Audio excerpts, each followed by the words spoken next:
You know that login with Google button? Ever really truly stop and think about what's happening when you click it? Well, we're about to unpack the entire system that quietly runs our digital lives. And more importantly, we're going to explore a huge shift that's happening right now. One that could put you, not the tech giants, back in the driver's seat of your own online identity. So let's dive in. So here's the game plan. First, we'll look at the login system we all use every single day and pull back the curtain on its hidden costs. Then we'll get to the exciting part, a brand new solution. We'll show you exactly how it works. And finally, we'll explore what this all means for the future of the internet itself. All right, let's kick things off with something we're all familiar with. We surf the web like this every day, but what's really going on under the hood? I mean, seriously, take a second and think about it. Maybe it was Meta, maybe it was Apple. It's become muscle memory, hasn't it? We just click it without thinking. And why not? It's fast, it's super easy, and hey, it saves us from having to remember a million different passwords.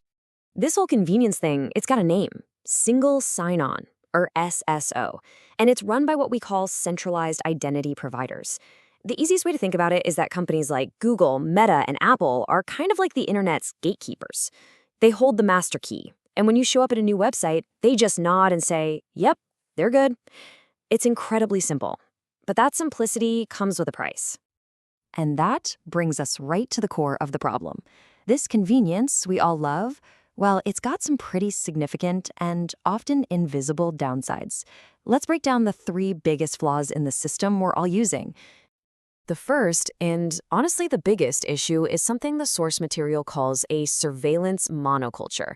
That sounds intense because it is. By using one company to log in just about everywhere, we've basically helped them build an enormous profile on us. And the process is kinda scary when you lay it all out. Every time you use that login, you're feeding their giant central database. This lets them build a near-perfect picture of you, what you buy, who you talk to, what you're interested in. Then, of course, they monetize that profile, which is why those ads can feel a little too specific sometimes. And here's the real kicker. Because they control your main account, they can suspend or even delete your access at any time for any reason they see fit. All right, flaw number 2 is a massive security risk. Think about it like this. If you put all your eggs in one basket, you've just made that basket a huge, shiny target for anyone who wants to steal eggs. In the tech world, we call that a single point of failure. And the scale of this is just staggering. We're not just talking about one of your accounts getting hacked. If a major provider gets breached, your personal info could be exposed across every single service you've ever used that login for. The domino effect could be absolutely catastrophic. And finally, we've got the problem of digital lock-in. Your identity, your online reputation, all your connections. It's all tied up and stuck on that one platform. If you ever wanted to leave and take your digital self with you, well, you can't. You're effectively trapped in their ecosystem. Okay, that's all pretty bleak. But what if there was a completely different way? This is where our story takes a turn, moving away from the problem and towards a really powerful solution. A new idea for a new internet, built around something called decentralized identity.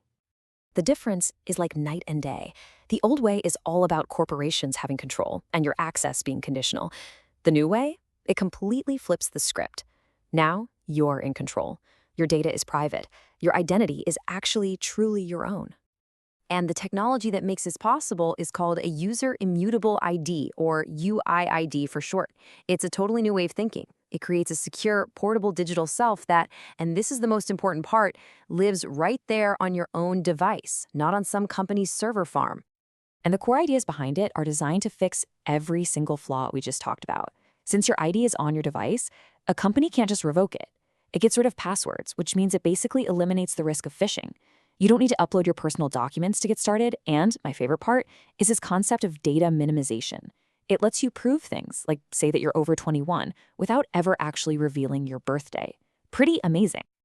Okay, so that all sounds fantastic in theory, but how does it actually work in practice? Well, it's based on this really clever two-level structure that perfectly balances security with privacy. Here's how it breaks down. First, you have one single core ID. This is like the master key to your whole digital life, and it never ever leaves your device. Then, for every new app or website you want to use, you generate a unique, disposable alias. By using a different alias for every single service, you completely shatter the data trail.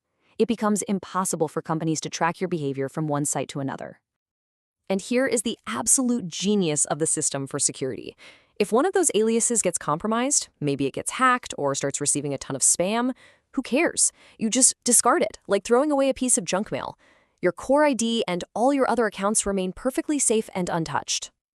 Now, as you can probably tell, this technology is about way more than just a better login button. It's really the foundation for the next evolution of the internet, what some folks are calling Web4, and it enables something truly revolutionary. The source material has a great name for it: Existential Portability. It's this powerful idea that you can take your entire digital self, your reputation, your history, your credentials, and move it freely, anywhere you want to go online, with no one's permission. So what does that actually mean for you? It means that hard-earned reputation you built on one platform doesn't just disappear if you decide to leave. It means a professional certificate you earn can be verified instantly on any news site you join. It gives you real freedom and total control over what you might call your digital capital. So, as we wrap things up, it's so important to see the bigger picture here. We're not just talking about some minor technical upgrade to a login button. This is a fundamental change in the power dynamics of the internet. It is the difference between being a user, renting space on someone else's platform, and being a true owner of your own digital existence. This technology is creating the path to that future, to that ownership. So the only real question that's left is the one right there on the screen. Are we ready to take back control and actually own our digital selves?